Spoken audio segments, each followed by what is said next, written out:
बिस्मिल्लाहिर्रहमानिर्रहीम। अस्सलाम वालेकुम। दूसरा टेस्ट मैच पहला दिन पाकिस्तान के नाम। बॉलिंग की तरफ से इब्रार अहमद ने, जबकि बैटिंग की तरफ से बाबर आजम ने तबाही फेर दी। पहले दिन का खेल खत्म होने के बाद पाकिस्तान की पोजीशन मजबूत। पहले दिन का खेल खत्म होने के बाद मैच की क्या सूरत हाल है, हम आपको मुकम्मल डिटेल से आगाह करेंगे। लेकिन मजीद आगे बढ़ने से पहले जल्दी से चैनल को लाइक करें, सब्सक्राइब करें और साथ में लगी बेल आइकन को जरूर दबा दें।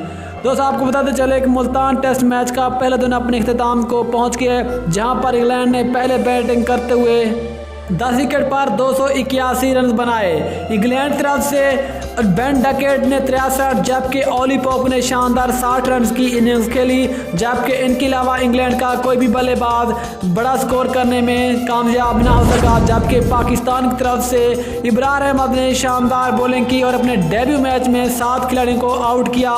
इसके अलावा जाहिद महमूद ने 3 खिलाड़ियों को आउट किया। इब्रार अहमद की शानदार बॉलिंग की बदौलत और जाहिद महमूद की शानदार बॉलिंग की बदौलत इंग्लैंड की पूरी टीम 281 रन बनाकर ऑल आउट होगी। लेकिन जवाब में पाकिस्तान की भी बैटिंग थोड़ी बहुत लड़खड़ा गई, लेकिन बिल आखिर पाकिस्तान के कप्तान बाबर आजम और साउद शकील ने आकर इनिंग्स को संभाल लिया और पाकिस्तान को एक मजबूत पोजीशन में ले आया। दोस्तों, आपको बताते चले कि पहले दिन का खेल खत्म होने के बाद पाकिस्तान ने भी 107 रन बना लिए हैं और पाकिस्तान के 2 खिलाड़ी आउट हो चुके हैं। आउट होने वाले खिलाड़ी में अब्दुल्ला शफीक 14, जबकि इमामुल हक 0 रन बनाकर आउट हुए।